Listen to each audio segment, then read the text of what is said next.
Being from Cleveland, I just felt that it was super important to really invest in creating a community and an ecosystem that supports other entrepreneurs, that supports other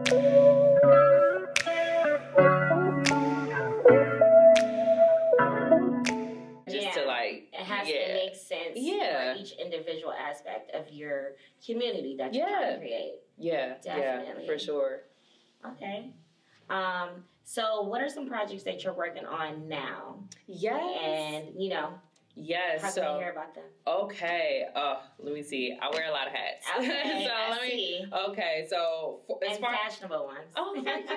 I appreciate it. So as far as fellow, Okay. what we are working on, we're rolling out a series of in real life experiences. Right. Mm-hmm. So last year we did a rooftop at the Garden of Eden to celebrate Crown Day. Space. Oh yes. So that will be coming back this year. Mm-hmm. But we're planning to do that.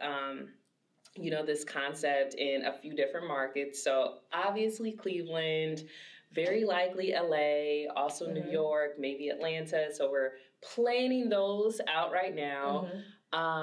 As it relates to the Cleveland market, though, so I'm also the chief visionary officer of an organization called Tastemakers United. Okay. And Tastemakers, it exists to literally build community for entrepreneurs and creatives.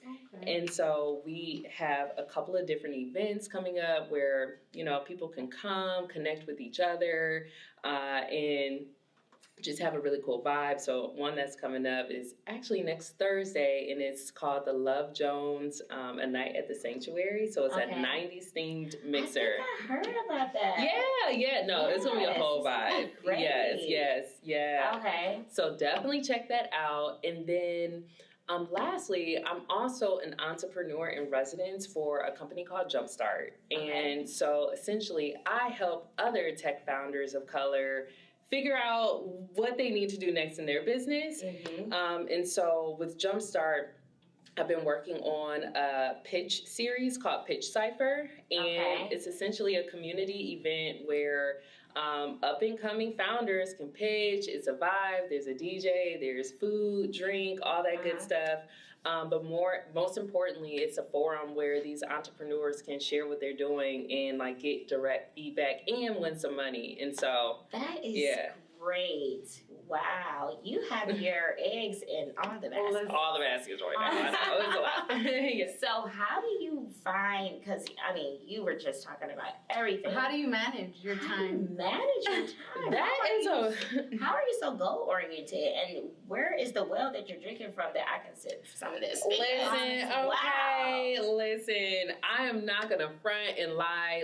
It is definitely a balancing act. It is not the easiest thing. I can't imagine. Yeah, but I think what I've learned works well for me is prioritization. So again, I wear a bunch of different hats. I typically write down all the different things that I have going on and the top 3 things that I have to get done for each of those things every day. Right. And most days I get most of it done, depending on how many meetings, you know what I mean?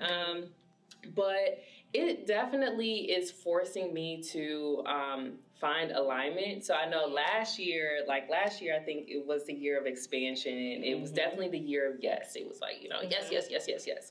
This year, I think for anybody that is the multi-hyphenated founder, right? Continuing to step into alignment is just super important. So for me, I kind of broken off a couple of different aspects of what alignment looks like for me. So one, participating in more vocal forums and doing more panels and things like that. So that is a yes for me. Building community is a yes for me. And then anything that is just connecting other like-minded entrepreneurs and creatives, that is a yes for me. And so, if it doesn't fall within that, then I got to prioritize it, as on an as-need basis. Yeah. That's good. So here at Creative Space, we're a co-working space, and we're all about building together. Touch a little bit more on that importance of having a strong team to build when it comes to making these events, doing these apps, doing all these business ventures? Absolutely. I mean, when it comes to creating anything, like taking an idea and bringing it into this reality, it requires a lot of energy.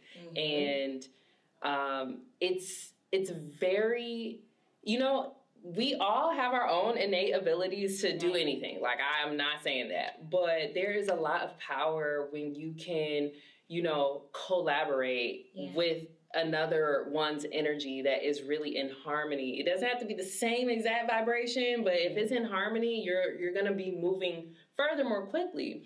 And so it's just really, really important to be surrounded by like-minded people. I also know, and again, just how you're creating this physical space for people to meet and connect. For me, at least from the tastemakers perspective, it was just like a blatant need for people to be able to connect with each other so they can open doors for each other. Definitely. Money is definitely always going to be a problem when you're building anything and getting anything off the ground. But the next problem right after that, and it kind of rolls up into startup capital, is a network.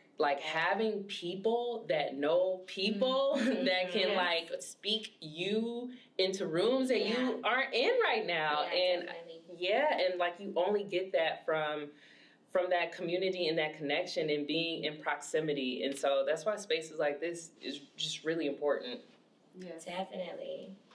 I just feel like it's such a knowledge overload every time I talk to you. But any closing remarks, how we can find you, and what your next event is? Yeah, absolutely. So you can find me on Instagram at Camille_Genise, Genise. Also on LinkedIn. So I am on LinkedIn, Camille Genise.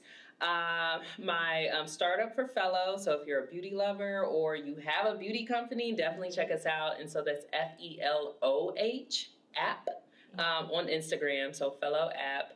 And definitely if you are an entrepreneur, you're a creative, plug into Tastemakers. Tastemakers definitely there's a lot of people that you'll be able to connect with. And so you can follow us on Instagram at Tastemakers United. Thank you. Of course. All right. Awesome. Camille Genise in the building. Looking forward to our next interview here at Creative Space, so tune in.